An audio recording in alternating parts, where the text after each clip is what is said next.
негізі салмақты алашат қолдауы сататтық кесіп орталық. Енді осы желтоқсан мәселесімен жұмыс істеп жатырмын. Енді ондағы мақсатым ұрпақ тәрбиесі. Ұрпақ білмей бөліп бара жатыр. Алматыда біледі, басқа облыстар жаңағы тыныш жатыр, сосын кейін басқа облыстағы желтоқсандықта ұмытып қалып жатыр. Іздейтін сұрайтын адамдар болып жатқанда олардың жаңағы өздері ұлттық комитет, орталық комитет алынбайды. Сондықтан біз жаңағы 16 облыстағы желтоқсандықтарды тізіміне алып соларға қозғау салдық. Оның арасында жаңағы ұрпақ тәрбиесі. Ал енді оны біз қалай істедік? Біз оны жаңағы Қазақстан бойынша екінші болып, екінші монументке Кентау қаласына қойдық. Өйткені Кентау қаласы мүлдем орыстанып кеткен қала болды. Оның Мәскеуге қарап.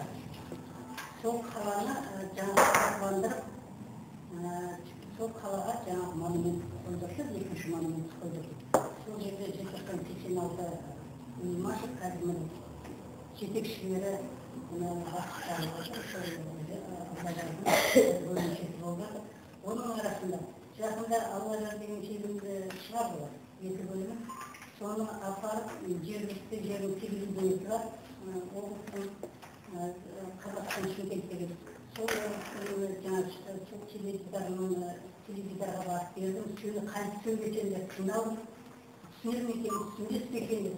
Сөйтіп сөйлесе келе, жаңа теледидардың орынбасары Медет Қайғали деген жігіт кезінде Ақтөбе фильмге қызмет жасаған екен. Алматыда өзі желтоқсан шеке сол кісіге тапсырып, сол кісі қазір сол фильмді көрсетіп жатыр облыста. Ал енді одан бөтен жаңағы деректі фильмдер түсіріп жатыр. Одан тағы қолында құнары бар кішкентай дыбыстау жігіттер, денсаулығы бар жігіттер желтоқсан туралы өзінің басынан өткен жаңағы кітаптарын бастады. Сондай жұмыстар етіп жатырмыз. Ал енді одан былай жаңағы әрбір тәуелсіздік күні, тәуелсіздік емес осындай жай күндері міндетті түрде жаңағы кездесулер желтоқсандықтармен. Ол енді кездесулердің бәрі әрине ұрпақ тәрбиесінің үлкен мәні бар. Сондай кездесулер ұйымдастырып тіпті сол әр желтоқсандық оқыған мектебіне ескерткіш тақталар қойылады. Ал енді жаңағы музейіне, сол мектептің музейіне атын беріп жатыр. Сол кісілер туралы кішкентай жаңағы мәліметтер, толық мәліметтер желтоқсан туралы қойылып жатыр. Міне осындай жұмыстар болып жатыр. Ал одан кейін мынау Шымкент облысының жалғыз Кентау қаласы емес, 8 ауданы бар, сол 8 ауданына шықтық. Оның ішінде Төле би ауданына шыққан кезінде Ахаев Абдукарим деген жігітті алып алдық. Ол кісі жаңағы Долой Колбина деген плакаттың бір жағын ұстаған жігіт екен.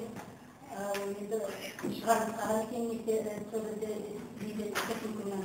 Одан кейін мына Аллажарда түскен жігіт бар ғой.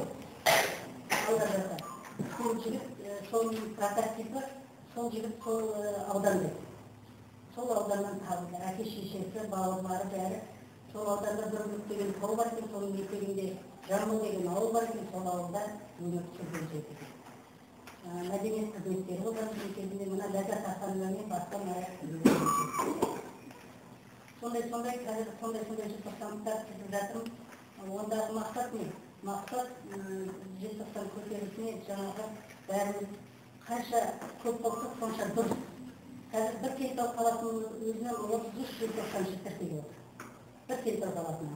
Төле би ауданынан 12, Созақ ауданы, Сарыағаш ауданы, сондай аудандардан бірталай желтоқсандықтар жинады. Ал енді мақсат жаңағы Назарбаевтың өзі айтып жатыр ғой, өз сөзін өзімен тілде айтып, кедергі болып жатыр әрине шенеуніктер. Сонда айтамыз, жаңағы өткенін білмеген ұрпақ болашағын болжай алмайды деген Назарбаевтың сөзі. Ал енді тағы бір жолдауында айтады, жаңағы азаттық пен тәуелсіздікті алу олар оны баяндету, ол істеп Назарбаевтың өзі айтсын, сондай жолдауларын қоса жазып жаңағыдай шенеуніктерді алып жатырмыз. Одан басқа біздің қазір айла тәсіліміз жоқ. Жақсы, рахмет.